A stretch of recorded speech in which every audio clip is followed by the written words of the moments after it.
magandang umaga po sa inyo lahat. At atin ngayong pag-usapan itong aga-aga kasi meron akong manood ng mga news. Ang aga-aga na makitang ulo ko. Kaya nakakaisip akong gumawa uli ng another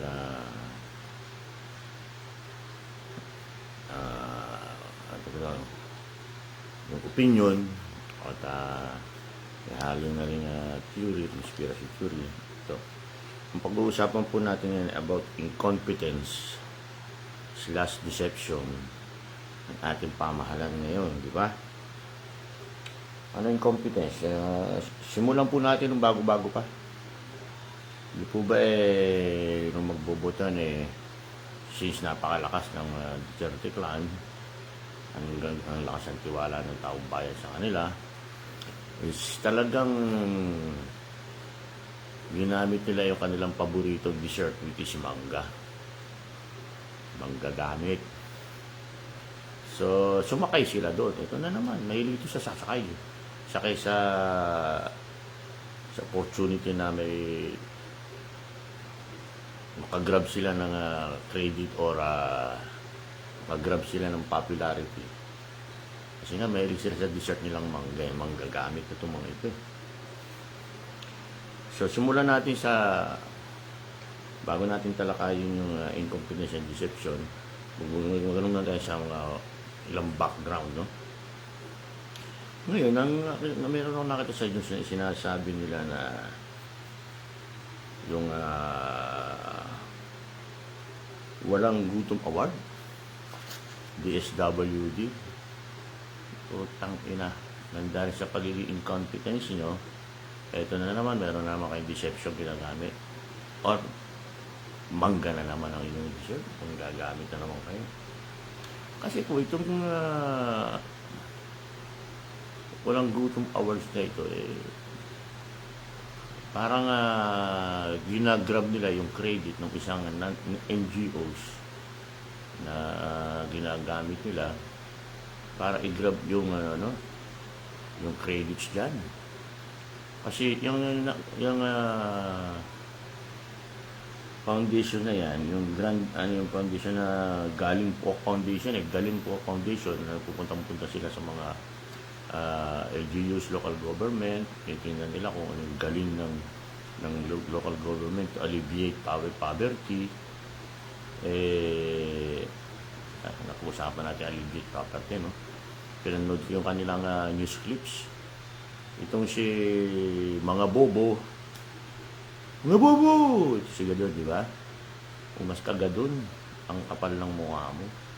Ikaw itong chairperson ng poverty alleviation ng Pilipinas. Ito ay wala doon, hindi ka imbitado. Ngaw. No, di ginagamit ka rin lang. Saka ng instrumento. Di ba? Pare-pareho kasi kayo eh. Wala ka doon. Kasi wala namang makukuha sa iyo eh. Walang mong sustansyang makukuha sa iyo. Wala kang ginawa. Ungas ka. Since meron nga NGOs na yung Galing Po Foundation, 1993 pa yan ha. So ibig sabihin, kumikilos na yan, gumagawa na noon pa. Akala mo nag-create itong DSWD ng mga puro kagagawa rin naman. Nung yung sinasabi nilang walang gutom awards, tapos ginamit nila yung Galing Po Foundation. Kita mo katarantadong, siguro kasi walang maire-report ito eh. Kaya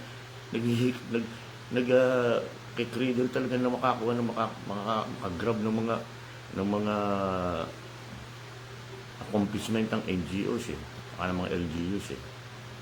Sa pa dyan, ano namang pakialam may hita ng taong bayan dito sa Grand West Side, hotel na pinagsasabi mo, na umatin ka pa dun, nakipag-iskisan ka sa mga oligarchs. Hindi naman government project yan eh. That is a mega world project eh. Ano ba yung mega world? Di ba mga kanyan din yan, oligarchs din yan. Parang alam ko meron din silang power supply na production eh, di ba? So kasama yan doon sa mga oligarchs na nakikinabang sa inyo. na hindi para sa bayan talaga yan eh. Business yan, profit yan eh, para sa kanila yan eh. Alam mo naman, majority ng businessman is greedy. Majority, hindi lahat. Profit yung mga yan. Kasi payabangan yung mga uligas na yan. Kasi sila magkakasama. Minsan makita mo, kwentuhan, ay yabang nila, di ba? Paerehan ng paerehan. So, anong connection ng gutong taong bayan dyan? Anong connection ng gobyerno dyan? Hindi naman kayo nagpatayo dyan. Another credit, grabe, sakay ka na naman dyan. Malamang i-report mo yan through, sabihin mo, para sa tourism, leche. Ang dami-dami ng hotel dito sa Pilipinas. Diba? Malamang, tignan lang natin kung gagawin sa sana mo. Ito pang isa. Ina-advertise mo yung sarili mo eh. Tsaka yung hotel na yan, parang libre advertisement sa ginagawa mo, ini-endorse mo. Anong pakinabang ng tao dyan? Dapat, ang gayahin mo, patulad ng kay Tatay Digong. Hotel, OFW lounges, di ba? Yung panahon ng OFW, di ba? Oo.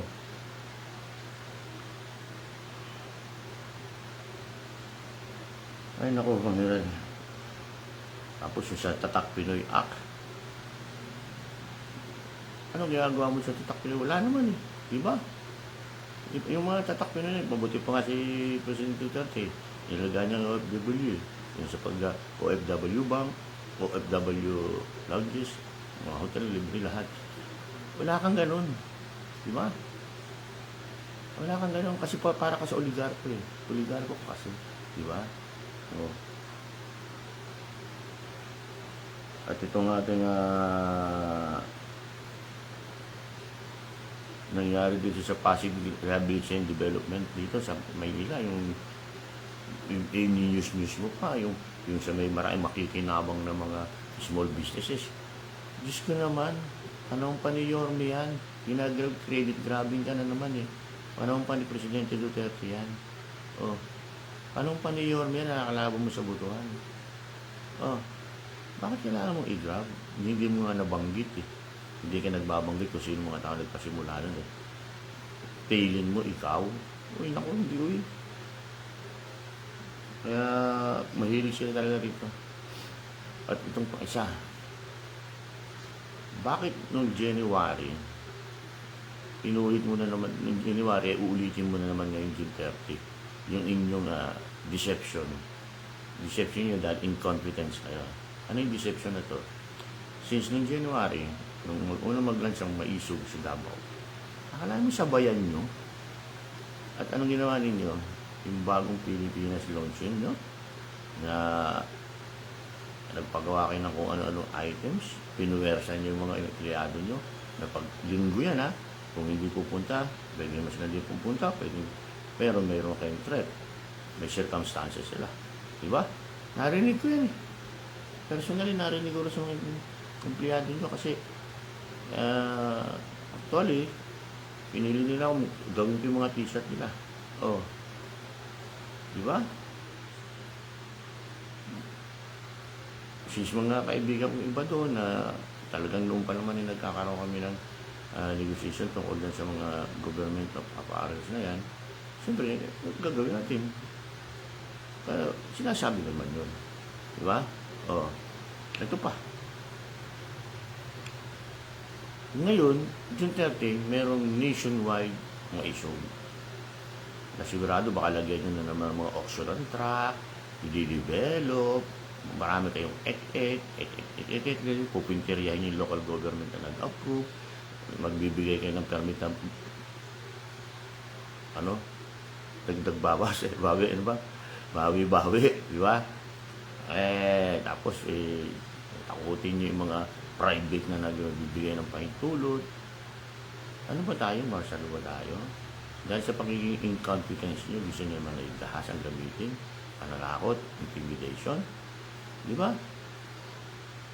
Kaya yung inyong mga deception, napakadami yan. Ngayon, June 30, di ba? Magkakaroon kayo ng konsyerto sa palasyo. Sweldo sa palasyo, may mga pole dancer, may mga Martin Rivera, may mga artista, bla bla bla bla bla. Sasabayan niyo. Tapos lalagyan niyo pa ng hashtag na para sa health worker. Ungas. Para sa health worker, dapat gumawa kayo ng mga executive orders ninyo para talaga doon. Hindi yung ganyan na pa kung secret meron kayong pangliling lang, deception na naman, na yung tunay ninyong adhikain, tapatan o guluhin yung maisog rally, tapos magkakaroon na naman kayo ng deception sa pangalan naman ng health worker na ginagamit nyo yung mga health worker, pantapat nyo, pangtaklob nyo sa inyong kahit kakulangan sa pagiging incompetence nyo. Hindi-deception nyo yung tao. Hindi-deception kayo para matakpan nyo yung mga pagkukulang o incompetence nyo para sa health work. Hindi yun nga kayo. Pag-usapan nga natin itong incompetence and deception. Since ang gobyerno ito, napakaraming pagkukulang o incompetence dahil nga sa struggling of power sa loob sa kaharian na yung kumbaga sa chess yung reyna ang malakas ang puwersa no? Yung king patago-tago lang paiwas-iwas lang di ba? Yung reyna talaga nagmamanipulate nagkataon itong reyna medyo may saltik to medyo may agkap ito di ba? Hindi na medyo talagang may agkap yung mga hablot ka ba naman yung sampi kasama mo sa mga sa lakaran mo yung mga sa mga ganap mo itong mga Michael Manatos, Sasarot na to, Alusos na to.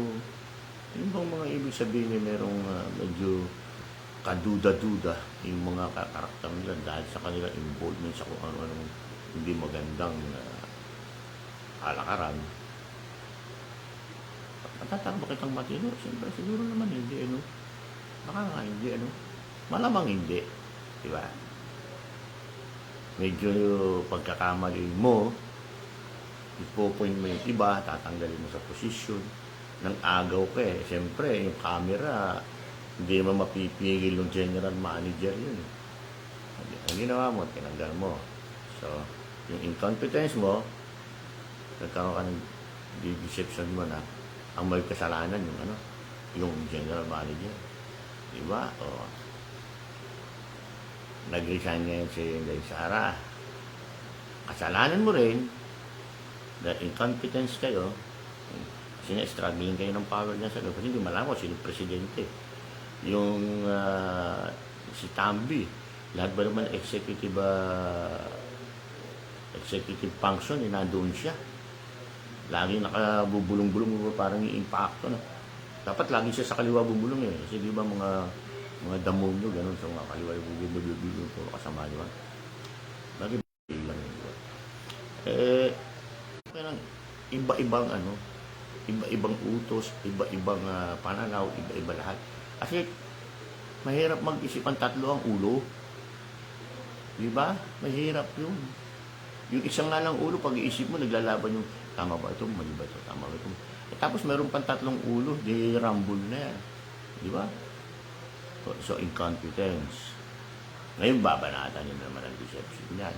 Magbibigay kayo ng ayuda, itong si Tambi, di ba? Ito naman si Rena, gagawa ng tanggal dito, tanggal doon, sisi dito, sisi doon. Incompetence kayo, hahanapan kayo ng sisi nyo, dito mo bigyan kayo ng deception, di ba? Ito namang di malaman kung sipon yun o make-up na motivate, di ba? Noong Independence Day. Meron agad naman kayo deception doon na ginawa. Dahil sa pagiging incompetence na hindi man lang nagtingin kung ano yung nasa mukha niya, palalabasin nyo na may sipon. So, deception. Diba? Kaya ikaw, sipon, tumulo rito, hindi mararamdaman. Siyempre, mainit yun eh. Sipon, di ba? Saka iba ang pakiramdam mo ron, di ba? Maliban na lang kung pulbos, make-up, hindi mo papasin yan kasi hindi naman yan ano eh, gagalaw na or yung temperatura niyan, babase rin sa katawan. Manipis lang kasi yan eh, hindi ka tulad ng sipon. Sabi mo, sipon, posible hindi mo alam, di ba? Siyempre, ibang pakiramdam mo dyan pag sipon yan. Deception na naman. O, pag may magagandang nangyari na hindi naman ikaw ang may gawa, igagrab mo yung credit, another deception. Kasi yung pagkukulang mo sa lahat ng bagay, kukunin mo yung magagandang nangyari na hindi naman ikaw may galaw nun, hindi ikaw nag-isip nun, another deception na naman. Kaya itong ating pamahalaan na ito, punong-puno lahat ng kabulastugan. Bagkat kung maraming kabulastugan at incompetency, maraming deception na i-create yan na nakakasakit pa rin. Concept na yan, ilang milyon yan, 26 million, di ba? Yung mga kung ano-anong gastos nila na para magpatsi-patsi na kanilang magkukulang, dapat magkaroon sila ng isang thinking body ako paano ibababa ito sa baba for livelihood. Kasi sa livelihood naman, yung mga micro-industry, hindi naman kailangan sobrang lalaking puhunan yan. Kasi sila mismo maggagawa. Sila yung labor. Sila yung maggagada ng materials yan. Let's say kung natural materials or all these factory materials. Eh, dapat yung pag-aralan eh, di ba? Isa pa, yung People's Initiative din yan, punta sa kalalabasin nyo na for economics, development, bla bla bla bla.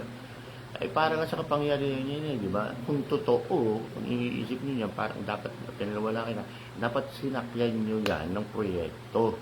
O, ayaw niyo naman ng federalismo. So gumawa kayo ng dyan, sa batas nyo, gumawa kayo ng batas na lahat ng probinsya, autonomous. Autonomous sa governance, autonomous sa kanilang pagpapalakad ng kanilang ekonomiya. O parang semi-federal, kukuha lang ang national government ng certain percentage for national expenditures, lahat.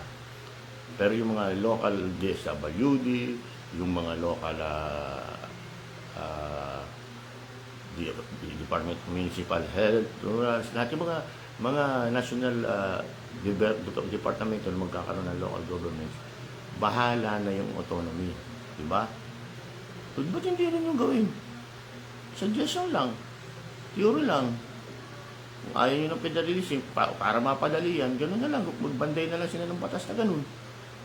O, pirmahan mo kung talagang ikaw para sa bayan, pirmahan mo, presidente. Diba? Suggestion lang. Bigyan autonomy lahat ng probinsya o by region. Sila may autonomy pag-govern ng sarili nila. Sila may autonomy para sa economic nila. At magbibigay nila sila ng share sa national government for national function. Okay pa rin. Diba? May call pa rin ng president para patawag yung mga governor na yan. Diba?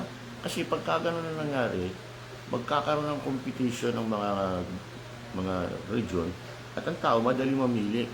Ba't sa kabilang region namin, probinsya, maayos ang gobyerno, maayos ang palalakad, lahat ng magandang ekonomiya, magandang buhay ng tao. Ba't dito katabi lang kalsada lang diferensya, di ba? Tulay lang At ang hirap, pwedeng tao mga lumipat dito sa kabila, mawawala ng tao itong hunghang na politiko.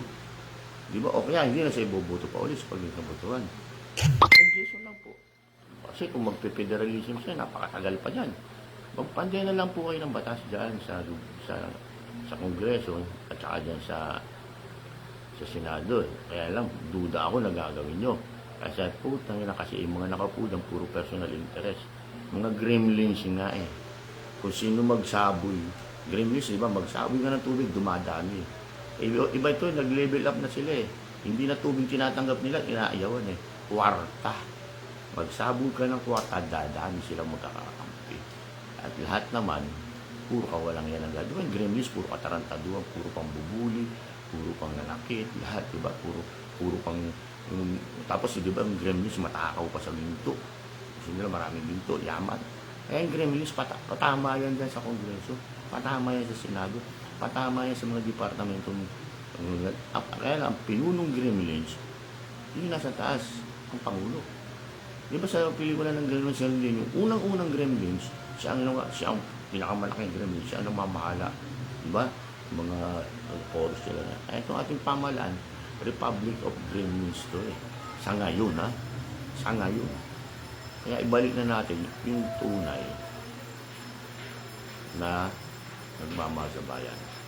Kaya, salamat po sa ating pagtalakay dito sa incompetence and deception na ginagawa ng government at pagdasal po natin sa ating Panginoong Jesucristo, Diyos Anak at Diyos Ama, at Diyos Espiritu Santo, o kay Allah naman ito, o kay Yahweh, kasi ba natin mga kapatid, na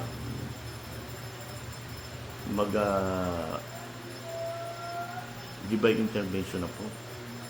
Kasi kailan ko naman makakagawa ng mga bagay na makakapagbabago na hindi makakasakit ng karamihan sa mamamayan. Sasamo namin po na kayo na pong bahala sa amin. Papilitin po rin namin umilos, magsalita, alam kung ano ang aming nararamdaman at kung anong nangyayari sa aming bayan. Ang lahat po ng ito, hinihiling namin alang sa aming Panginoong Jesucristo. Amen. Salamat po. Bye.